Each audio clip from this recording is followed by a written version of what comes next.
ಆಸಕ್ತಿ ಅಂತಂದ್ರೆ ಈ ನೌಕಾಯಾನವನ್ನು ಮಾಡುವಂಥದ್ರಲ್ಲಿ ಆಸಕ್ತಿ. ನೌಕಾಯಾನ ಅಂದ್ರೆ ಗೊತ್ತಲ್ವಾ? ಏನೇ ನೌಕಾಯಾನ ಹಡಗಬೇಕು ಅನ್ನುವಂಥ ಆ ಹಡಗಿನ ಸಂಚಾರದ ಒಲವನ್ನ ಹೊಂದಿರ್ತಾನೆ. ಅಂತ ಒಂದು ಆಸೆಯನ್ನ ಈಡೇರಿಸ್ಕೋಬೇಕು ಅನ್ನೋ ಉದ್ದೇಶದಿಂದ 1476ರಲ್ಲಿ ಈ ಕ್ರಿಸ್ಟೋಫರ್ ಕೊಲಂಬಸ್ ಎನ್ನುವಂಥವ್ನು ಏನ್ ಮಾಡ್ತಾನೆ, ಒಂದು ವ್ಯಾಪಾರದ ನೌಕೆಯನ್ನು ಏರಿ ಪ್ರಯಾಣವನ್ನು ಮುಂದುವರಿಸ್ತಾನೆ. ಆ ಪ್ರಯಾಣವನ್ನು ಮುಂದುವರಿಸಿದ ಮೇಲೆ ಅಲ್ಲಿ ಲಿಸ್ಬನ್ ಎನ್ನುವಂತಹ ಒಂದು ಸ್ಥಳಕ್ಕೆ ಬಂದು ತಲುಪ್ತಾನೆ. ಅಲ್ಲಿ ಸಹೋದರನ ಒಂದು ಸಹಾಯವನ್ನು ಪಡ್ಕೊಂಡು, ಅವನ ತಮ್ಮ ಅಥವಾ ಅಣ್ಣ ಸಹೋದರನ ಸಹಾಯವನ್ನು ಪಡ್ಕೊಂಡು ಈ ನಕ್ಷೆಗಳನ್ನು ರಚಿಸುವಂತ ಕೆಲಸವನ್ನ ಮಾಡ್ತಾನೆ. ಈ ಭೂಪಟಗಳು ಅಂತ ಕರೀತೀವಲ್ಲ, ಈ ಜಲಪಟಗಳು ಭೂಪಟಗಳು ಅಂತ ಕರೀತೀವಲ್ಲ, ಅವುಗಳ ರಚನೆಯಲ್ಲಿ ಇವನೇನ್ ಮಾಡ್ತಾನೆ, ತನ್ನ ಸಹೋದರನೊಂದಿಗೆ ಆ ಕೆಲಸದಲ್ಲಿ ನಿರತನಾಗಿರ್ತಾನೆ. ಅಷ್ಟೇ ಅಲ್ಲದೆ ಇಲ್ಲಿ ಮತ್ತೊಂದು ಆಸಕ್ತಿ ಏನು ಅಂತಂದ್ರೆ, ನೌಕಾಯಾನಕ್ಕೆ ಸಂಬಂಧಪಟ್ಟಂತೆ ಇಲ್ಲಿ ಪೋರ್ಚುಗಲ್ ಒಂದು ಸಣ್ಣ ಹಳ್ಳಿ ಇರುತ್ತೆ. ಆ ಹಳ್ಳಿಯಲ್ಲಿ ಈ ಪ್ರಿನ್ಸ್ ಹೆನ್ರಿ ನ್ಯಾವಿಗೇಟರ್ ಎನ್ನುವಂಥವನು ಒಂದು ನೌಕಾಶಾಲೆಯನ್ನ ತೆರೆದಿರ್ತಾನೆ. ಆ ನೌಕಾಶಾಲೆಗೂ ಕೂಡ ಹೋಗ್ಬಿಟ್ಟು ಇವನು ಭೇಟಿಯನ್ನ ಕೊಟ್ಟು ಬಂದಿರ್ತಾನೆ. ಆ ನೌಕಾಶಾಲೆಯನ್ನು ಕೂಡ ನೋಡ್ಕೊಂಡು ಬಂದಿರ್ತಾನೆ. ಅದಾದ್ಮೇಲೆ ಏನ್ ಮಾಡ್ತಾನೆ ಅಂತಂದ್ರೆ, ಅವನಿಗೊಂದು ಮನಸ್ಸಿನಲ್ಲಿ ಕಲ್ಪನೆ ಹುಟ್ಕೊಳ್ಳೋದು. ಏನ್ ಕಲ್ಪನೆ ಹುಟ್ಕೊಳ್ಳುತ್ತೆ ಅಂತಂದ್ರೆ, ಯುರೋಪಿಯನ್ನರು ಬಹುತೇಕ ಏನ್ ಮಾಡ್ತಾ ಇದ್ದಾರೆ ಅಂತಂದ್ರೆ ನೌಕಾಯಾನಕ್ಕೆ ಪ್ರೋತ್ಸಾಹವನ್ನು ಕೊಡ್ತಾ ಇದ್ದಾರೆ ಅನ್ನುವಂಥ ವಿಷಯ ಅವನಿಗೆ ತಿಳಿಯಿತು. ಅದಾದ್ಮೇಲೆ ಹೇಗಾದ್ರೂ ಮಾಡಿ ತನ್ನ ಕನಸೇನಾಗಿತ್ತು ಅಂದ್ರೆ ಈ ನೌಕಾಯಾನವನ್ನ ಮಾಡಬೇಕು, ಯಾವ್ದಾದ್ರು ಒಂದು ಭೂಪ್ರದೇಶವನ್ನು ಪತ್ತೆ ಹಚ್ಚಬೇಕು ಅನ್ನೋಂಥ ಆಸೆ. ಅದರಲ್ಲೂ ಕೂಡ ಅವನಿಗೆ ಬಹಳ ದೊಡ್ಡ ಆಸೆ ಏನು ಅಂತಂದ್ರೆ ಈ ಭಾರತವನ್ನ ಕಂಡುಹಿಡಿಬೇಕು. ಯಾರಿಗೆ? ಕೊಲಂಬಸ್ನ ಆಸೆಯನ್ನು ಭಾರತವನ್ನ ಪರಿಚಯಿಸಬೇಕು ಅನ್ನುವಂಥ ಆಸೆಯನ್ನ ಹೊಂದಿರ್ತಾನೆ. ಆಗ ಪೋರ್ಚುಗಲ್ನ ದೊರೆ ಇರ್ತಾನೆ ಎರಡನೇ ಜಾನ್ ಅಂತ. ಆ ಎರಡನೇ ಜಾನ್ ಅಂತ ಹೋಗ್ಬಿಟ್ಟು ಹೇಳ್ತಾನೆ ತನ್ನ ಆಸೆ, ನಾನು ಭಾರತ ಎನ್ನುವಂಥ ಒಂದು ಭೂಪ್ರದೇಶವನ್ನ ಪತ್ತೆ ಹಚ್ಚಬೇಕು, ಅಲ್ಲಿಗೆ ಹೋಗಿ ಬರ್ಲಿಕ್ಕೆ ನನಗೆ ನೆರವನ್ನು ಕೊಡ್ತೀರಾ ಅಂತ ರಾಜನ ಸಹಾಯವನ್ನ ಕೇಳ್ತಾನೆ. ಆದ್ರೆ ಜಾನ್ ಏನ್ ಮಾಡ್ತಾನೆ, ಒಂದು ವರ್ಷ ಸಮಯ ತೆಗೆದುಕೊಳ್ತಾನೆ, ಆದ್ರೆ ಅವನಿಗೆ ಸಹಾಯ ಮಾಡೋದು. ಅವಾಗ ಅವನೇನ್ ಮಾಡ್ತಾನೆ, ತನ್ನ ಆಸೆಯನ್ನ ಅಲ್ಲಿಗೆ ನಿಲ್ಸಲ್ಲ. ಅವ್ನು ಸಹಾಯ ಮಾಡಲಿಲ್ಲ ಅಂದ್ರೆ ಪರವಾಗಿಲ್ಲ ಅಂತ ಏನ್ ಮಾಡ್ದ, ಇಂಗ್ಲೆಂಡಿಗೆ ಹೋಗ್ತಾನೆ, ಪೋರ್ಚುಗಲ್ಗೆ ಹೋಗ್ತಾನೆ. ಅಲ್ಲೂ ಕೂಡ ಅಲ್ಲಿರುವಂತಹ ರಾಜರುಗಳಿಗೆ ಸಹಾಯ ಕೇಳ್ತಾನೆ, ಅವರು ಕೂಡ ನೆರವನ್ನ ಕೊಡೋದಿಲ್ಲ. ನಂತರ ಏನ್ ಮಾಡ್ತಾನೆ, ಸ್ಪೇನ್ ದೇಶಕ್ಕೆ ಬರ್ತಾನೆ. ಆ ಸ್ಪೇನ್ ದೇಶದಲ್ಲಿ ಇಬ್ಬರು ದಂಪತಿಗಳಿರ್ತಾರೆ. ಆ ಇಬ್ಬರು ದಂಪತಿಗಳಲ್ಲಿ ಈ ಫರ್ಡಿನೆಂಟ್ ಮತ್ತು ಇಸಬೆಲ್ಲಾ ಎನ್ನುವಂತಹ ದಂಪತಿಗಳು, ಸ್ಪೇನ್ ದೇಶದ ರಾಜ ಮತ್ತು ರಾಣಿ. ಅವರಿಗೆ ಹೋಗಿ ಹೇಳ್ತಾರೆ, ನಾನು ಭಾರತವನ್ನ ಕಂಡುಹಿಡಿಯಬೇಕು, ನನಗೆ ನೌಕಾಯಾನಕ್ಕೆ ಸಹಾಯವನ್ನು ಮಾಡಿ. ಆಗ ಅವರು ಕೂಡ ಒಪ್ಪೋದಿಲ್ಲ. ಅಂತ ಸಂದರ್ಭದಲ್ಲಿ ಆ ಸ್ಪೇನ್ ದೇಶದಲ್ಲಿ ಇದ್ದಂಥ ಒಬ್ಬ ಶ್ರೀಮಂತ ಅವನೇನ್ ಮಾಡ್ತಾನೆ ಅಂತಂದ್ರೆ, ನಿನಗೆ ಹೋಗ್ಲಿಕ್ಕೆ ಅವಕಾಶವನ್ನು ಮಾಡಿಕೊಡೋದಕ್ಕೆ ದೊರೆಗೆ ನಾನು ಮಧ್ಯಸ್ಥಿಕೆಯನ್ನು ವಹಿಸ್ಬಿಟ್ಟು ನಿನಗೆ ಅವಕಾಶವನ್ನು ಮಾಡಿಕೊಡ್ತೀನಿ ಅಂತ. ಆಗ ಸ್ಪೇನ್ನ ಪ್ರಮುಖ ಶ್ರೀಮಂತ ವ್ಯಾಪಾರಿ ಆದಂಥವ್ರು ಏನ್ ಮಾಡ್ತಾನೆ, ಆ ಇಸಬೆಲ್ಲಾ ಮತ್ತು ಈ ಫರ್ಡಿನೆಂಟ್ ಅವರಿಗೆ ಹೋಗಿ ಒಂದು ರಿಕ್ವೆಸ್ಟ್ ಅನ್ನು ಮಾಡ್ಕೊಡ್ತಾರೆ. ಆಗ ಅವರಿಬ್ರು ಕೂಡ ಒಪ್ಕೊಂಡು ಯಾರಿಗೆ ಸಹಾಯ ಮಾಡ್ತಾರೆ, ನೌಕಾಯಾನಕ್ಕೆ ಹೋಗ್ಲಿಕ್ಕೆ ಸಹಾಯವನ್ನ ಮಾಡಿ. ಹೀಗೆ ಸ್ಪೇನ್ ದೇಶದ ದೊರೆಯ ಸಹಾಯವನ್ನ ಪಡ್ಕೊಂಡು ಅವನಿಂದ 3 ಹಡಗುಗಳನ್ನ ಇಸ್ಕೊಳ್ತಾರೆ. ಆ 3 ಹಡಗುಗಳು ಸಂತ ಮೇರಿಯಾ, ಪಿಂಟಾ ಮತ್ತು ನೀನಾ ಎನ್ನುವಂತಹ ಹಡಗು. ಆ 3 ಹಡಗುಗಳನ್ನ ತಗೊಂಡು ಅವನೇನ್ ಮಾಡ್ತಾನೆ, ತನ್ನ 90 ಜನ ಸಂಗಡಿಗರನ್ನ ಕೂಡಿಸ್ತಾನೆ. ಯಾಕಂದ್ರೆ ಒಬ್ಬನೇ ಪ್ರಯಾಣ ಮಾಡೋಕ್ಕಾಗಲ್ಲ, ಸಮುದ್ರದಲ್ಲಿ ಹೋಗೋದು. ಅದಕ್ಕೆ ಅವನ ಎಷ್ಟು ಜನ ಕೂಡ ಕಲ್ತಾನೆ, 90 ಜನರನ್ನ ಕಲೆ ಹಾಕೊಂಡು ಆ 90 ಜನ ಸಂಗಡಿಗರೊಂದಿಗೆ 3 ಹಡಗುಗಳನ್ನು ತಗೊಂಡು ತನ್ನ ಪ್ರಯಾಣವನ್ನು ಏನ್ ಮಾಡ್ತಾನೆ, ಪಶ್ಚಿಮದತ್ತ ಮುಂದುವರಿಸ್ತಾನೆ. ಹೀಗೆ ಮೊಟ್ಟ ಮೊದಲ ಬಾರಿಗೆ ಯಾವುದೇ ಭೂಪಟಗಳಿಲ್ಲದೆ, ಯಾವುದೇ ನಕ್ಷೆಗಳಿಲ್ಲದೆ ಸಮುದ್ರದಲ್ಲಿ ಮೊದಲು ಪ್ರಯಾಣವನ್ನು ಬಳಸಿದಂಥವನು ಕೊಲಂಬಸ್. ಹೀಗೆ ಪ್ರಯಾಣ ಮಾಡ್ತಾ ಮಾಡ್ತಾ ಮಾಡ್ತಾ ಸುಮಾರು ದೂರದವರೆಗೂ ಹೋಗ್ತಾರೆ. ಆದ್ರೆ ಅವನ ಸಂಗಡಿಗರಿಗಾಗ್ಲಿ ಅವನಿಗಾಗ್ಲಿ ಎಲ್ಲೂ ಕೂಡ ನೆಲ ಕಾಣಿಸೋದಿಲ್ಲ. ಸುಮ್ಮನೆ ಅವ್ರು ಏನ್ ಮಾಡ್ತಿರ್ತಾರೆ, ಸಮುದ್ರದಲ್ಲಿ ಪ್ರಯಾಣವನ್ನು ಮಾಡ್ತಾರೆ. ಅವಾಗ ಕೆಲವೊಂದು ಅವರ ಸಂಗಡಿಗರಿಗೆ ಅನ್ಸುತ್ತೆ, ನಿರಾಸೆ ಅನಿಸ್ತಾ ಇದೆ. ಯಾಕೆ, ಎಷ್ಟು ದೂರ ಪ್ರಯಾಣ ಮಾಡಿದ್ರು ನಿಮ್ಗೆ ಭೂಮಿ ಸಿಗ್ತಾ ಇಲ್ಲ ಅಂತ ಸಂದರ್ಭದಲ್ಲಿ ಇನ್ನೇನು ಬೇಸರಗೊಂಡು ವಾಪಸ್ ಬರಬೇಕು ಅನ್ನುವಂತಹ ಸಂದರ್ಭದಲ್ಲಿ ಅವರಿಗೆ ಒಂದು ಕಡೆ ಒಂದು ದ್ವೀಪ ಕಾಣಿಸುತ್ತೆ, ಸ್ಯಾನ್ ಸಲ್ಡಾನಿ ದ್ವೀಪ. ಆ ದ್ವೀಪವನ್ನ ನೋಡ್ತಾನೆ. ಆ ದ್ವೀಪದಲ್ಲಿ ಆದಿವಾಸಿಗಳು ವಾಸಿಸ್ತಾ ಇದ್ದಾರೆ. ಆ ಆದಿವಾಸಿಗಳು ನೋಡ್ತಾನೆ, ಅವರು ಈ ಚುಟ್ಟಗಳು, ನಾವೇನೀಗ ಬೀಡಿ ಸಿಗರೇಟ್ ಅಂತ ಕರಿತೀವಲ್ಲ, ಹಾಗೆ ಮಾದಕ ವಸ್ತು ಅದು ಚುಟ್ಟ, ಅವುಗಳನ್ನ ಸೇರುವಂತ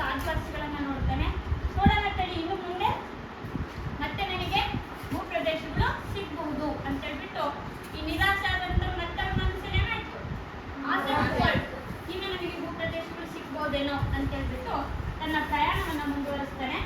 ಮುಂದುವರಿಸಿದ ಮೇಲೆ ಅವರಿಗೆ ಇನ್ನೊಂದು ದ್ವೀಪ ಸಿಗುತ್ತೆ. ಆ ದ್ವೀಪ ಅಮೆರಿಕ ಅನ್ನೋದು ಗೊತ್ತಿರಲ್ಲ.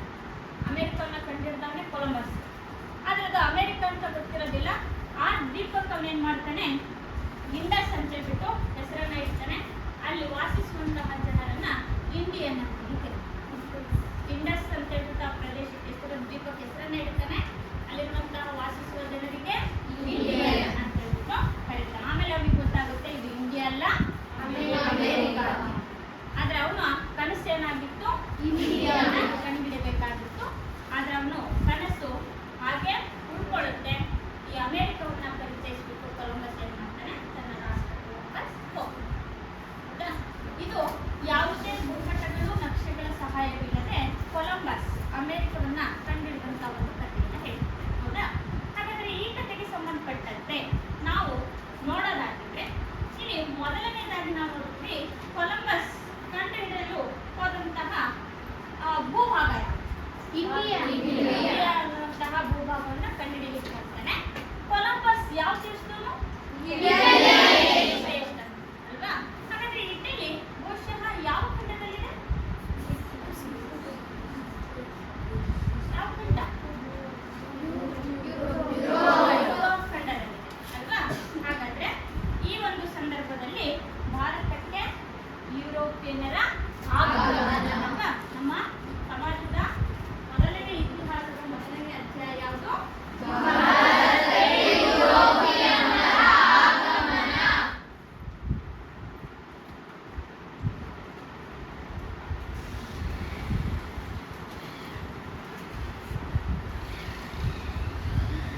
ಹಾಗಾದ್ರೆ ಇತಿಹಾಸದ ಮೊದಲನೇ ಅಧ್ಯಾಯ ಭಾರತಕ್ಕೆ ಯುರೋಪಿಯನ್ನರ ಆಗಮನ. ಈ ಪಾಠದಲ್ಲಿ ಯುರೋಪಿಯನ್ನರು ಭಾರತಕ್ಕೆ ಯಾಕೆ ಬಂದ್ರು, ಯಾವ ಉದ್ದೇಶವನ್ನು ಇಟ್ಕೊಂಡು ಬಂದ್ರು, ಯಾರ್ಯಾರು ಬಂದ್ರು, ಹಾಗೆ ಮೊದಲು ಬಂದಂತವರು ಯಾರು, ಹಾಗೆ ಯುರೋಪಿಯನ್ನರು ಬಂದ ಮೇಲೆ ಭಾರತದಲ್ಲಾದಂತಹ ಬದಲಾವಣೆಗಳು ಏನೇನು ಅಲ್ವಾ?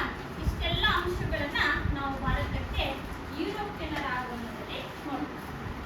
ಹಾಗೆ ನಾವು ಪಕ್ಕದಲ್ಲಿ ನಾನು ಒಂದು ಮ್ಯಾಪ್ ಹಾಕಿದ್ದೆ, ಹೌದಾ? ನಾವು ಖಂಡಗಳನ್ನ ನೋಡಿ, ಖಂಡಗಳು ಗೊತ್ತಲ್ವಾ? ಎಷ್ಟು? 7 ಖಂಡಗಳನ್ನ ನೋಡಿ. ಅದರಲ್ಲಿ ಅತ್ಯಂತ ದೊಡ್ಡ ಖಂಡ ಅಂತ ಕರೀತೀವಿ ಯಾವ್ದನ್ನ? ಏಷ್ಯಾ ಖಂಡವನ್ನ. ಆ ಏಷ್ಯಾ ಖಂಡದಲ್ಲಿರುವಂತಹ ರಾಷ್ಟ್ರವೇ ಭಾರತ. ನಮ್ಮ ದೇಶವು ಕೂಡ ಯಾವ ಖಂಡದಲ್ಲಿದೆ? ಏಷ್ಯಾ ಖಂಡದಲ್ಲಿದೆ.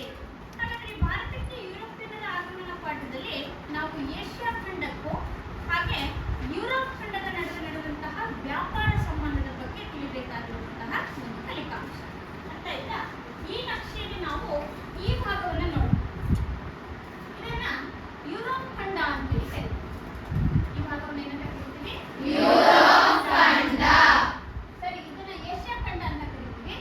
ಈ ಭಾಗವನ್ನ ಯುರೋಪ್ ಖಂಡ ಅಂತ ಕರಿತೀವಿ. ಅರ್ಥ ಆಗ್ತಿದೆಯಲ್ಲ? ಏಷ್ಯಾ ಖಂಡ, ಈ ಭಾಗದಲ್ಲಿರುವಂತಹದ್ದು ಯುರೋಪ್ ಖಂಡ. ಈ ಏಷ್ಯಾ ಖಂಡ ಮತ್ತು ಯುರೋಪ್ ಖಂಡಗಳ ನಡುವೆ ಪ್ರಾಚೀನ ಕಾಲದಿಂದಲೂ ಕೂಡ ವ್ಯಾಪಾರ ಸಂಬಂಧ ಏನಾಗಿತ್ತು, ಮುಂದುವರೆದಿದೆ.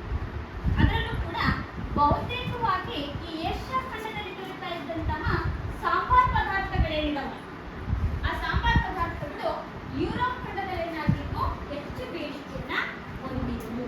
ಸಾಂಬಾರ್ ಪದಾರ್ಥಗಳು ಗೊತ್ತಾ? ಯಾವ್ಯಾವುದು?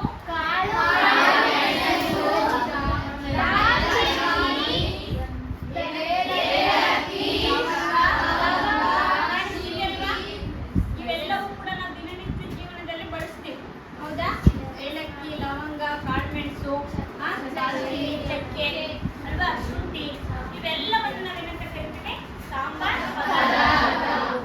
ಈ ಸಾಂಬಾರ್ ಪದಾರ್ಥಗಳು ಯಥೇಚ್ಛವಾಗಿ ಬರ್ತಾ ಇದ್ದಿದ್ದು ಏಷ್ಯಾ ಖಂಡದಲ್ಲಿ.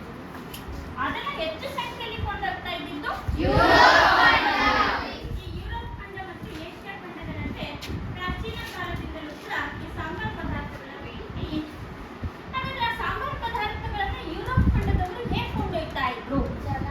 ಜಲಮಾರ್ಗದ ಮೂಲಕ ಅಲ್ಲ, ಭೂಮಾರ್ಗದ ಮೂಲಕ. ಯಾವುದರ ಮೂಲಕ? ಭೂಮಾರ್ಗದ ಮೂಲಕ ಕೊಂಡೊಯ್ತಾ ಇದ್ರು. ಈ ಸಾಂಬಾರ್ ಪದಾರ್ಥಗಳನ್ನ ಹೊಂದಿರುವಂತಹ ಏಷ್ಯಾ ಖಂಡದವರು ತಮ್ಮ ಸಾಂಬಾರ್ ಪದಾರ್ಥಗಳನ್ನ ಈ ಭಾಗ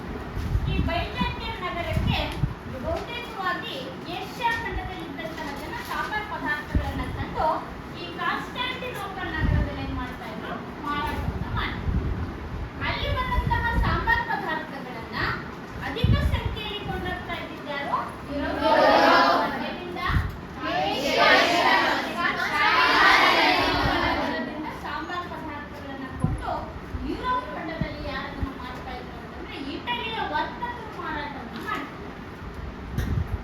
ವರ್ತಕರು ಅಂದ್ರೆ ವ್ಯಾಪಾರಿಗಳು, ಹೌದಾ? ಹಾಗಾದ್ರೆ ಏಷ್ಯಾ ಖಂಡದಿಂದ ಸಾಂಬಾರ್ ಪದಾರ್ಥಗಳನ್ನ ಕಾನ್ಸ್ಟಾಂಟಿನೋಪಲ್ ನಗರಕ್ಕೆ ಯಾರು ತರ್ತಿದ್ರು ಅಂತಂದ್ರೆ ಅರಬ್ಬರು ತರ್ತಾರೆ. ಯಾರು? ಅರಬ್ಬರು. ಹಾಗಾದ್ರೆ ಈ ವ್ಯಾಪಾರಿಗಳು ಬೇರೆ ಬೇರೆ ಇದಾರಲ್ಲ, ಏಷ್ಯಾ ಖಂಡದ ವ್ಯಾಪಾರಿ ವರ್ತಕರು ಯಾರು ಅಂತಂದ್ರೆ ಅರಬ್ಬರು. ಯುರೋಪ್ ಖಂಡದಲ್ಲಿದ್ದಂತಹ ವ್ಯಾಪಾರ ವರ್ತಕರು ಇಟಲಿಯರಾಗಿದ್ದು. ಹಾಗಾಗಿ ಏಷ್ಯಾ ಖಂಡದಿಂದ ಬಂದಂತಹ ಅರಬ್ಬರು ತಂದಂತಹ ಸಾಂಬಾರ್ ಪದಾರ್ಥಗಳನ್ನ ಯುರೋಪ್ ಖಂಡದಲ್ಲಿದ್ದಂತಹ ಇಟಲಿಯ ವರ್ತಕರು ಏನ್ ಮಾಡ್ತಾ ಇದ್ರು, ಕೊಂಡು ಯುರೋಪಿಗೆ ತಗೊಂಡು ಹೋಗಿ ಹೆಚ್ಚು ಬೆಲೆಗೆ ಮಾರಾಟವನ್ನ ಮಾಡ್ತಿದ್ರು. ಯಾಕೆಂತಂದ್ರೆ ಯುರೋಪ್ ಖಂಡದವರಿಗೆ ಸಾಂಬಾರ್ ಪದಾರ್ಥಗಳು ಅತಿ ಅವಶ್ಯಕವಾಗಿರ್ಬೇಕಾಗುತ್ತೆ, ಬೇಡಿಕೆ ಜಾಸ್ತಿ ಇತ್ತು. ಹಾಗಾಗಿ ಅಲ್ಲಿ ಹೆಚ್ಚು ಲಾಭ ಗಳಿಸ್ತಾ ಇದ್ದವ್ರು ಯಾರು? ಇಟಲಿಯ ವರ್ತಕರು ಹೆಚ್ಚು ಲಾಭವನ್ನ ಪಡ್ಕೊಳ್ತಾ ಇದ್ರು. ಹಾಗೆ ಈ ಒಂದು ವಿಷಯ ಬಹುತೇಕ ಸ್ಪೇನ್ ಮತ್ತು ಪೋರ್ಚುಗಲ್ ದೇಶದವರಿಗೂ ಕೂಡ ಹೊಟ್ಟೆ ಉರಿ ಇರುತ್ತೆ. ಯಾಕೆಂತಂದ್ರೆ ಅರಬ್ಬರು ತಂದಿದ್ದಂತಹ ಈ ಒಂದು ಸಾಂಬಾರ್ ಪದಾರ್ಥಗಳನ್ನ ಕಾನ್ಸ್ಟಾಂಟಿನೋಪಲ್ ನಗರದಿಂದ ಯುರೋಪಿನ ಇಟಲಿಯ ವರ್ತಕರು ಹೆಚ್ಚು ಲಾಭವನ್ನ ಗಳಿಸೋದಕ್ಕೆ ಏನ್ ಮಾಡ್ತಾ ಇದ್ರು, ಮಾರಾಟವನ್ನ ಮಾಡ್ತಾ ಇದ್ರು. ಹೀಗೆ ಏಕಸ್ವಾಮ್ಯವನ್ನ ಹೊಂದಿರುವಂತಹ ಎರಡು ಪ್ರದೇಶಗಳನ್ನ ನೋಡಿ. ಏಷ್ಯಾದಲ್ಲಿ ಅರಬ್ ವರ್ತಕರು ಏಕಸ್ವಾಮ್ಯತೆಯನ್ನ ಸಾಧಿಸಿದ್ರೆ ಯುರೋಪಲ್ಲಿ ಇಟಲಿಯ ವರ್ತಕರು ಏಕಸ್ವಾಮ್ಯತೆಯನ್ನ ಸಾಧಿಸಿದ್ರು. ಏನ್ ಏಕಸ್ವಾಮ್ಯ? ತಮ್ಮ ಹಿಡಿತವನ್ನ ಸಾಧಿಸುವುದು, ಆ ಪ್ರದೇಶದಲ್ಲಿ ತಮ್ಮದೇ ಆದಂತಹ ಚಾಪನ್ನ ಹಾಕಿರುತ್ತಾರೆ. ಏಷ್ಯಾದಲ್ಲಿ ಇಟಲಿಯ ವರ್ತಕರು, ಯುರೋಪಲ್ಲಿ ಏಷ್ಯಾದಲ್ಲಿ ಅರಬ್ಬರು, ಯುರೋಪಲ್ಲಿ ಇಟಲಿಯ ವರ್ತಕರು ಏಕಸ್ವಾಮ್ಯತೆಯನ್ನ ಸಾಧಿಸ್ತಾ ಇದ್ರು. ಇದರಿಂದ ಇಟಲಿಗೆ ಅಪಾರ ಪ್ರಮಾಣದಲ್ಲಿ ಏನು ಬರ್ತಾ ಇತ್ತು, ಲಾಭ ಬರ್ತಾ ಇತ್ತು. ಇಟಲಿಯ ವರ್ತಕರಿಗೆ ಅಪಾರ ಪ್ರಮಾಣದಲ್ಲಿ ಲಾಭ ಬರುತ್ತಾ ಇತ್ತು. ಇದಾದ ನಂತರದಲ್ಲಿ ನಾವು ನೋಡ್ತೀವಿ, ಬಹುತೇಕವಾಗಿ ಈ ಒಂದು ಕ್ರಮ ಹಾಗೆ ಮುಂದುವರಿಯೋದಿಲ್ಲ. ಇಟಲಿಯ ವರ್ತಕರಿಗೆ ಲಾಭ ಹಾಗೆ ಮುಂದುವರಿಯೋದಿಲ್ಲ. ಯಾಕೆಂತಂದ್ರೆ ಒಂದು ಅವಧಿಯ ಸಂದರ್ಭದಲ್ಲಿ ಏನಾಗುತ್ತೆ ಅಂತಂದ್ರೆ ಈ ಕಾನ್ಸ್ಟಾಂಟಿನೋಪಲ್ ಎನ್ನುವಂತಹ ನಗರ ಏನಿದೆಯಲ್ಲ, ಇದು ಅಟೋಮನ್ ಟರ್ಕರು ವಶಪಡಿಸಿದ್ರು. ಯಾರು? ಈ ಅಟೋಮನ್ ಟರ್ಕರು ಕಾನ್ಸ್ಟಾಂಟಿನೋಪಲ್ ನಗರವನ್ನ ಎಷ್ಟರಲ್ಲಿ ವಶಪಡಿಸಿಕೊಳ್ತಾರೆ ಅಂತಂದ್ರೆ 1400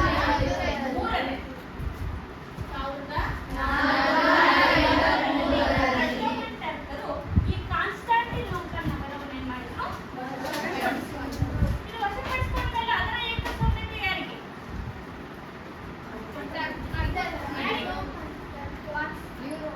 ಕಾನ್ಸ್ಟಾಂಟಿನೋಪಲ್ ನಗರವನ್ನ ಅಟೋಮನ್ ಟರ್ಕರು 1453ರಲ್ಲಿ ವಶಪಡಿಸಿಕೊಂಡ್ರು. ಹೌದಾ? ಪಡಿಸ್ಕೊಂಡ್ಮೇಲೆ ಅದು ಯಾರ ನಿಯಂತ್ರಣದಲ್ಲಿ ಹೋಯ್ತು? ಈಗ ಅಟೋಮನ್ ಟರ್ಕರ ನಿಯಂತ್ರಣಕ್ಕೆ ಹೋಯಿತು. ಆ ಸಂದರ್ಭವನ್ನ ಅಟೋಮನ್ ಟರ್ಕರು ಹೇಗೆ ಬಳಸ್ಕೊಳ್ತಾರೆ ಅಂದ್ರೆ, ಇಟಲಿಗೆ ಹೋಗ್ತಾ ಇದ್ದಂತಹ ಆದಾಯವನ್ನ ಕಡಿಮೆ ಮಾಡಬೇಕಾಗಿತ್ತು. ಯಾಕಂದ್ರೆ ಅವ್ರು ಶ್ರೀಮಂತರಾಗ್ತಾ ಇದ್ರು, ಹೆಚ್ಚು ಲಾಭ ಗಳಿಸ್ತಾ ಇದ್ರು. ಅದಕ್ಕೆ ಟರ್ಕರ್ ಏನ್ ಮಾಡಿದ್ರು, ಆ ಕಾನ್ಸ್ಟಾಂಟಿನೋಪಲ್ ನಗರಕ್ಕೆ ಏನ್ ವ್ಯಾಪಾರ ಮಾರ್ಗ ಇತ್ತು, ಬಹುತೇಕ ಎಲ್ಲೂ ಕೂಡ ಮಾರ್ಗ ಇರಲಿಲ್ಲ. ಏಷ್ಯಾ ಖಂಡಕ್ಕೂ ಯುರೋಪ್ ಖಂಡಕ್ಕೂ ಒಂದೇ ಮಾರ್ಗ ಇದ್ದಿತ್ತು, ಭೂಮಾರ್ಗ. ಅದ್ಯಾವುದು? ಕಾನ್ಸ್ಟಾಂಟಿನೋಪಲ್. ಇಲ್ಲಿಗೆ ತರಬೇಕಾಗಿತ್ತು, ಮಾರಬೇಕಾಗಿತ್ತು. ಹೌದಾ? ಈ ಪ್ರದೇಶವನ್ನ ಕಬಳಿಸುವಂತಹ ಅಟೋಮನ್ ಟರ್ಕರ್ ಏನ್ ಮಾಡ್ತಾರೆ ಅಂತಂದ್ರೆ, ಇಲ್ಲಿಗೆ ಯಾವುದೇ ವಸ್ತುಗಳು ಮಾರಾಟಕ್ಕೆ ಬಂದಿರಲಿಲ್ಲ. ಅದರ ಏಕಸ್ವಾಮ್ಯತೆಯನ್ನು ಹೊಂದಿರೋದ್ರಿಂದ ತೆರಿಗೆಯನ್ನ ಏನ್ ಮಾಡಿದ್ರು, ಹೆಚ್ಚು ಮಾಡಿದ್ರು. ತೆರಿಗೆ ಹೆಚ್ಚಾದ್ಮೇಲೆ ಅದರ ಬೆಲೆ ಏನಾಗುತ್ತೆ, ಹೆಚ್ಚಾಗುತ್ತೆ ತಾನೆ. ಅಂತ ಸಂದರ್ಭದಲ್ಲಿ ಜನ ಅದನ್ನ ಕೊಂಡ್ಕೊಳ್ಳೋದಕ್ಕೆ ಆಗೋದಿಲ್ಲ. ಹಾಗೆ ವ್ಯಾಪಾರಿಗಳು ಅದನ್ನ ಮಾರೋದಕ್ಕೂ ಕೂಡ ಆಗೋದಿಲ್ಲ. ಅದರಿಂದ ಏನಾಗ್ತಿತ್ತು, ಇಟಲಿಗೆ ನಷ್ಟ ಆಗ್ತಾ ಇತ್ತು. ಯಾಕೆ ನಷ್ಟ ಆಯ್ತು? ತೆರಿಗೆ ಏನಾಗಿತ್ತು, ಹೆಚ್ಚಾಗಿತ್ತು. ಹಾಗಾಗಿ ಇಟಲಿಯ ವರ್ತಕರಿಗೆ ಅದರಿಂದ ಬರ್ತಾ ಇದ್ದಂತಹ ಲಾಭ ಏನಾಯ್ತು, ಕಡಿಮೆ ಆಯ್ತು. ಹೌದಾ? ಅದಾದ್ಮೇಲೆ ಅದೇನ್ ಮಾಡ್ಬೇಕಾಗಿತ್ತಪ್ಪ ಅಂತಂದ್ರೆ, ಇಟಲಿಯ ವರ್ತಕರಿಗೆ ಲಾಭ ಸಿಗ್ಲಿಲ್ಲ.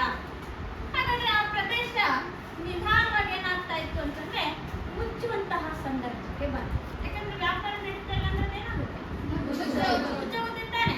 ಬರೋರ ಸಂಖ್ಯೆ ಕಡಿಮೆ ಆಯಿತು. ಟರ್ಕರ್ ಅದ್ರ ಮೇಲೆ ನಿಯಂತ್ರಣವನ್ನ ಸಾಧಿಸಿದ್ರು. ಯುರೋಪ್ ಖಂಡಕ್ಕೂ ಏಷ್ಯಾ ಖಂಡಕ್ಕೂ ಇದ್ದಂತಹ ವ್ಯಾಪಾರ ಏನಾಯ್ತು, ಮುಚ್ಚೋಯ್ತು. ಹಾಗಾದ್ರೆ ಈಗ ಯುರೋಪರಿಗೆ ಬೇಡಿಕೆ ಈಡೇರಿಸ್ಕೋಬೇಕಲ್ಲ, ಏನ್ ಮಾಡಿದ್ರು ಅವರು? ಏನ್ ಮಾಡ್ಬೇಕಾಯ್ತು? ಜಲಮಾರ್ಗವನ್ನ ಕಂಡುಹಿಡಿಯಬೇಕಾಗಿತ್ತು.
ಒಂದು ಉದ್ದೇಶದಿಂದ ಕೇವಲ ಈ ಯುರೋಪಿಯನ್ನರಲ್ಲಿ ಪೋರ್ಚುಗಲ್ ಮತ್ತು ಸ್ಪೇನ್ ದೇಶದ ಪ್ರಮುಖ ನಾವಿಕರು ಕೂಡ ಪ್ರಯತ್ನವನ್ನ ಮಾಡ್ತಾರೆ. ಆ ಪ್ರಯತ್ನಕ್ಕೆ ಕೆಲವೊಂದು ವೈಜ್ಞಾನಿಕ ಆವಿಷ್ಕಾರಗಳು ಕೂಡ ಬೇಕಾಗುತ್ತೆ. ಆ ವೈಜ್ಞಾನಿಕ ಆವಿಷ್ಕಾರಗಳು ಕೂಡ ಸಹಾಯವನ್ನ ಮಾಡುತ್ತವೆ. ಉದಾಹರಣೆಯಾಗಿ ಆ ವೈಜ್ಞಾನಿಕ ಆವಿಷ್ಕಾರಗಳು ಅಂತಂದ್ರೆ ನಾವು ದಿಕ್ಸೂಚಿಯನ್ನ ನೋಡ್ತೀವಿ, ಆಸ್ಟ್ರೋಲೋಬ್ಗಳನ್ನ ನೋಡ್ತೀವಿ, ಸಿಡಿಮದ್ದುಗಳನ್ನ ನೋಡ್ತೀವಿ. ಇವೆಲ್ಲವೂ ಕೂಡ ನೌಕಾಯಾನಕ್ಕೆ ಬೇಕಾಗಿತ್ತು. ಯಾಕೆಂತಂದ್ರೆ ನಾವು ಭೂಮಾರ್ಗದ ಮೂಲಕ ಹೋಗೋದಾದ್ರೆ ಬೇಕಾದಷ್ಟು ದಾರಿಗಳು ಸಿಗ್ತವೆ, ಹೌದಾ? ಆದ್ರೆ ಜಲಮಾರ್ಗ ಮಾಡುವಂತ ಸಂದರ್ಭದಲ್ಲಿ ನಮಗೂ ಕೂಡ ಏನ್ ಬೇಕು? ದಿಕ್ಕು ಬೇಕು ಅಲ್ವಾ? ನಾವು ಯಾವ ದಿಕ್ಕಿನಲ್ಲಿ ಸಂಚರಿಸ್ತಾ ಇದೀವಿ ನಮಗೆ ಅಂತ ಒಂದು ಉದ್ದೇಶದಿಂದ ಬಹುಮುಖ್ಯವಾದಂತಹ ವೈಜ್ಞಾನಿಕ ಆವಿಷ್ಕಾರಗಳನ್ನ ನೋಡು. ಕಾಣಿಸ್ತಾ ಇದೆಯಲ್ಲ? ಇದನ್ನ ದಿಕ್ಸೂಚಿ ಅಂತ ಕರಿತೀವಿ, ಇದನ್ನ ಆಸ್ಟ್ರೋಲೋಬ್ಗಳು ಅಂತ ಕರಿತೀವಿ, ಇದನ್ನ ಸಿಡಿಮದ್ದುಗಳು ಅಂತ ಕರಿತೀವಿ. ಈ ಬಾಂಬ್ಗಳು ಬಂದೂಕುಗಳಿಗೆ ಬಳಸ್ತೀವಲ್ಲಪ್ಪ, ಅದರ ಒಂದು ಸಾಧನ. ಇವುಗಳ ಪರಿಚಯವೂ ಕೂಡ ಆಗುತ್ತೆ. ಇವುಗಳೆಲ್ಲವನ್ನ ಇಟ್ಕೊಂಡು ನಾವಿಕರು ಏನ್ ಮಾಡಿದ್ರು? ಜಲಮಾರ್ಗವನ್ನ ಕಂಡುಹಿಡಿಯುವಂತ ಒಂದು ಪ್ರಯತ್ನವನ್ನ ಮಾಡಿದ್ರು. ಇದಾದ್ಮೇಲೆ ಇದರ ಮೊದಲ ಪ್ರಯತ್ನವನ್ನ ಮಾಡಿದಂತವ್ರು ಈ ಪೋರ್ಚುಗಲ್ಲಿನ ನಾವಿಕ ಯಾರು? ಇವನೇ ಭಾರತಕ್ಕೆ ಜಲಮಾರ್ಗವನ್ನ ಕಂಡುಹಿಡಿದಂತಹ ಪೋರ್ಚುಗೀಸರ ನಾವಿಕ ಅಂತ ಕರೀತಾರೆ. ಈ ವಾಸ್ಕೋ ಡ ಗಾಮ ಎನ್ನುವಂತವನು ಪೋರ್ಚುಗಲಿನಿಂದ ಹೊರಡ್ತಾರೆ. ಎಲ್ಲಿಂದ ಅಂತಂದ್ರೆ ಪೋರ್ಚುಗಲ್ನ ಲಿಸ್ಬನ್ ಎನ್ನುವಂತಹ ಪ್ರದೇಶ. ವಾಸ್ಕೋ ಡ ಗಾಮ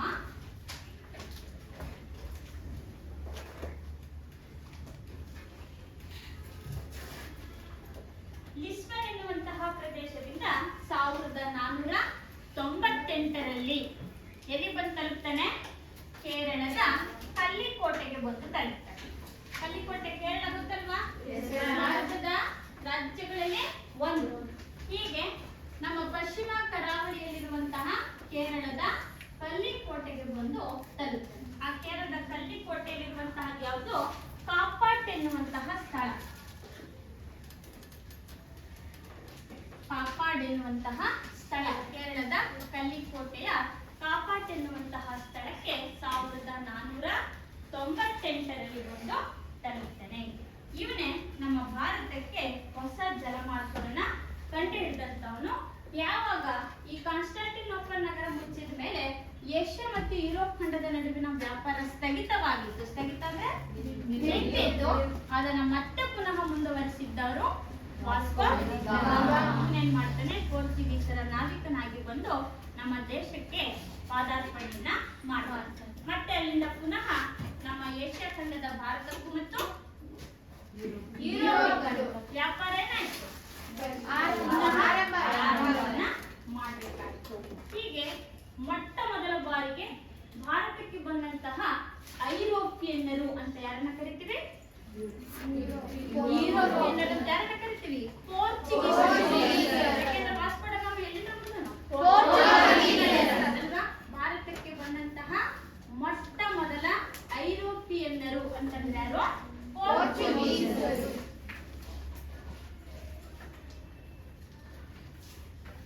ಭಾರತಕ್ಕೆ ಬಂದಂತಹ ಮೊಟ್ಟ ಮೊದಲನೆಯ ಐರೋಪ್ಯರು. ಹೀಗೆ ಭಾರತಕ್ಕೆ ಮೊದಲು ಬಂದಂತವರು ಇವರೇ.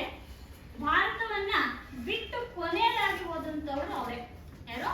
ಪೋರ್ಚುಗೀಸರು. ಭಾರತಕ್ಕೆ ಮೊದಲು ಬಂದಂತವರು ಪೋರ್ಚುಗೀಸರೇ. ಭಾರತವನ್ನ ಬಿಟ್ಟು ಕೊನೆಯದಾಗಿ ಹೋದವರು ಪೋರ್ಚುಗೀಸರು ಅಂತ ನಾವಿಲ್ಲಿ ಕರೀತೀವಿ. ಹೀಗೆ ಈ ಒಂದು ಅಧ್ಯಾಯದಲ್ಲಿ ನಾವು ಮುಖ್ಯವಾಗಿ ಭಾರತ ಮತ್ತು ಯುರೋಪ್ ಖಂಡದಲ್ಲಿ ನಡೆದಂತಹ ವ್ಯಾಪಾರ ಸಂಬಂಧ, ಯುರೋಪ್ ಖಂಡದಲ್ಲಿದ್ದಂತಹ ಅಪಾರ ಪ್ರಮಾಣದ ಬೇಡಿಕೆ, ಅದಕ್ಕಿಂತ ಮುಂಚಿತವಾಗಿ ಭಾರತವನ್ನೇ ಯಾಕೆ ಹುಡುಕೊಂಡು ಬಂದ್ರು ಐರೋಪಿಯನ್ನರು ಅನ್ನೋದಕ್ಕಿಂತ ನಮ್ಮ ದೇಶದಲ್ಲಿರುವಂತಹ ಸಾಂಬಾರ್ ಪದಾರ್ಥಗಳನ್ನ ಅಷ್ಟೇ ಅಲ್ಲ, ನಮ್ಮ ದೇಶ ಇಡೀ ಪ್ರಪಂಚದಲ್ಲೇ ಅತಿ ಹೆಚ್ಚು ಶ್ರೀಮಂತಿಕೆಯನ್ನು ಹೊಂದಿರುವಂತಹ ದೇಶ ಅಂತ. 9ನೇ ತರಗತಿಯಲ್ಲಿ ನಾವು ನೋಡಿದ್ವಲ್ವಾ? ಯಾವುದು? ಮೊಹಮ್ಮದ್ ಗೋರಿ ಮತ್ತು ಮೊಹಮ್ಮದ್ ಗಜ್ನಿ. ನಮ್ಮ ದೇಶ ನಮ್ಗೆ ಕೊಳ್ಳೆ ಹೊಡಿತಾರೆ ಅಲ್ವಾ? ಯಾಕೆಂತಂದ್ರೆ ನಮ್ಮ ದೇಶದಲ್ಲಿ ಅಪಾರ ಪ್ರಮಾಣದಲ್ಲಿ ಸಂಪತ್ತಿದೆ ಅಂತೀವಿ. ಯಾಕದನ್ನ ಸಮುದ್ರಯಾನವನ್ನ ಪರಿಚಯಿಸಿಕೊಂಡು ಭೌಗೋಳಿಕ ಅನ್ವೇಷಣೆಗಳನ್ನ ಮಾಡಿದ್ರು ಅಂತೇಳಿ. ಒಂದು, ನಮ್ಮ ದೇಶದಲ್ಲಿ ಸಾಂಬಾರ್ ಪದಾರ್ಥಗಳಿರೋದು. ಎರಡನೇದು, ನಮ್ಮ ದೇಶದಲ್ಲಿ ಅಪಾರ ಪ್ರಮಾಣದಲ್ಲಿ ಸಂಪತ್ತಿರುವಂತಹದ್ದು. ಮೂರನೇದು ಏನಪ್ಪಾ ಅಂತಂದ್ರೆ ಯುರೋಪ್ ದೇಶದಲ್ಲಿದ್ದಂತ ಧರ್ಮ ಯಾವುದು? ಕ್ರೈಸ್ತ ಧರ್ಮ. ಆ ಕ್ರೈಸ್ತ ಧರ್ಮವನ್ನ ಭಾರತದಲ್ಲಿ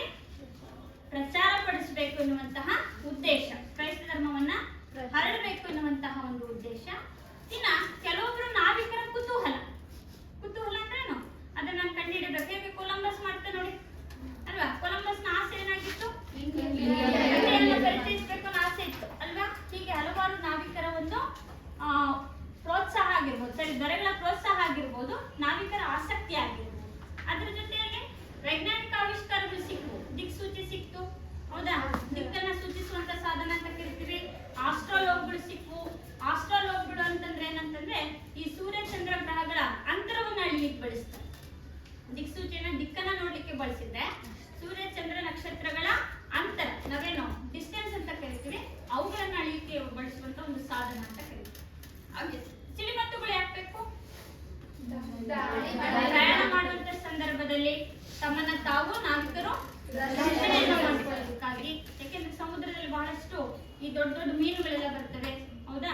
ಅವುಗಳಿಂದ ತಮ್ಮನ್ನ ತಾವು ರಕ್ಷಣೆ ಮಾಡ್ಕೊಳ್ಳೋದಕ್ಕಾಗಿ, ಇನ್ನು ಪ್ರಯಾಣ ಮಾಡುವಂತ ಸಂದರ್ಭದಲ್ಲಿ ಏನಾದ್ರೂ ತೊಂದರೆ ಆದಾಗ ತಮ್ಮನ್ನ ರಕ್ಷಣೆ ಮಾಡೋದಕ್ಕಾಗಿ ಆ ಸಿಡಿಮದ್ದುಗಳ ಬಳಕೆಯನ್ನು ಕೂಡ ಮಾಡ್ಕೊಳ್ತೇವೆ. ಹೀಗೆ ಇವೆಲ್ಲವನ್ನ ಬಳಸ್ಕೊಂಡು ನಂತರದಲ್ಲಿ ಈ ಭೌಗೋಳಿಕ ಅನ್ವೇಷಣೆ ಎನ್ನುವಂತ ಒಂದು ಕೆಲಸವನ್ನ ಮಾಡ್ತಾ ಹೋಗ್ತಾರೆ.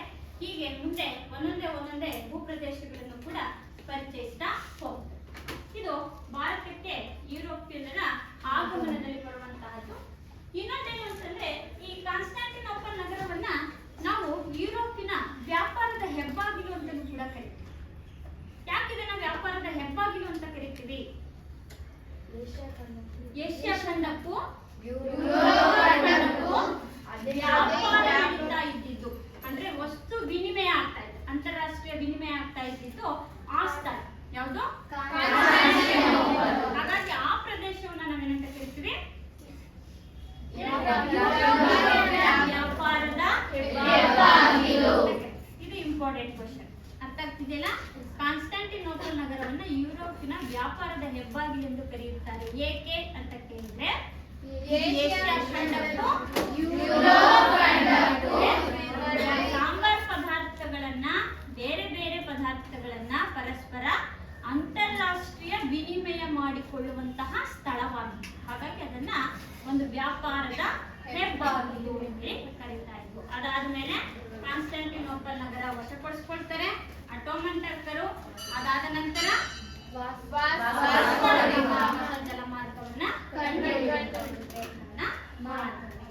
ಹಾಗೆ ನಾನು ಪಿಕ್ಚರ್ ಅನ್ನ ತೋರಿಸಿದಲ್ವಾ, ಆಸ್ಟ್ರಾಲೋಬ್ಗಳು, ದಿಕ್ಸೂಚಿ, ಸಿಡಿಮದ್ದುಗಳು ಅಂತ ಕರೀತೀವಿ.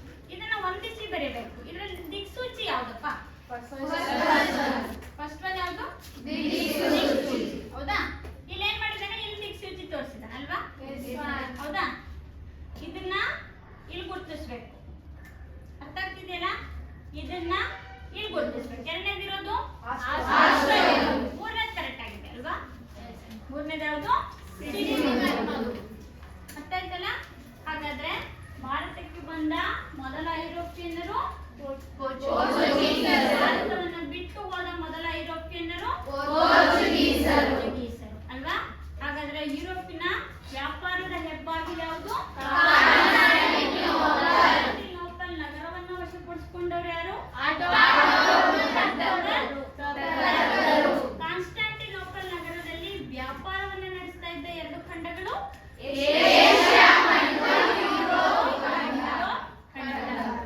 ಅರ್ಥ ಆಯ್ತಲ್ಲ? ಈ ಒಂದು ಅವಧಿಯಲ್ಲಿ ಭಾರತಕ್ಕೆ ಬಂದಂತಹ ಯುರೋಪಿಯನ್ನರ ಆಗಮನದ ಒಂದು ಕಲಿಕ.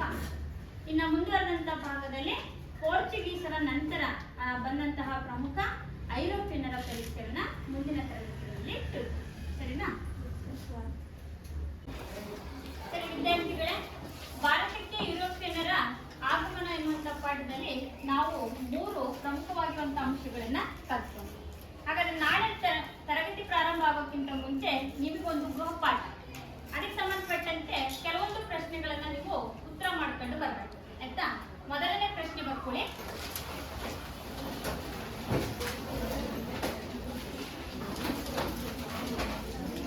ಮೊದಲನೇ ಪ್ರಶ್ನೆ, ಕಾನ್ಸ್ಟಾಂಟಿನೋಪಲ್ ನಗರವನ್ನು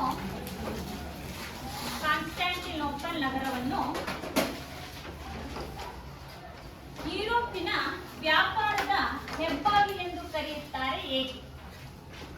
ಕಾನ್ಸ್ಟಾಂಟಿನೋಪಲ್ ನಗರವನ್ನು ಯುರೋಪಿನ ವ್ಯಾಪಾರದ ಹೆಬ್ಬಾಗಿಲೆಂದು ಕರೆಯುತ್ತಾರೆ ಏಕೆ? ನೆಕ್ಸ್ಟ್ ಎರಡನೇ ಪ್ರಶ್ನೆ, ಭಾರತಕ್ಕೆ ಹೊಸ ಜಲಮಾರ್ಗವನ್ನು ಕಂಡುಹಿಡಿಯಲು ಕಾರಣಗಳೇನು?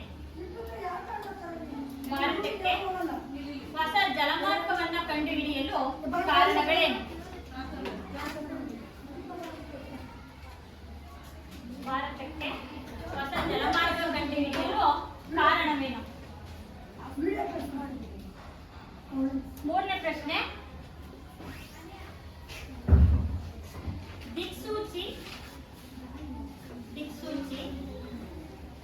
ಮತ್ತು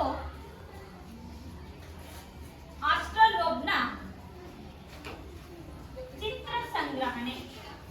ಅಂದ್ರೆ ದಿಕ್ಸೂಚಿ ಒಂದು ಚಿತ್ರ, ಹಾಗೆ ಆಸ್ಟ್ರೋಲೋಬ್ನ ಒಂದು ಚಿತ್ರ ಸಂಗ್ರಹಣೆ ಮಾಡಿ.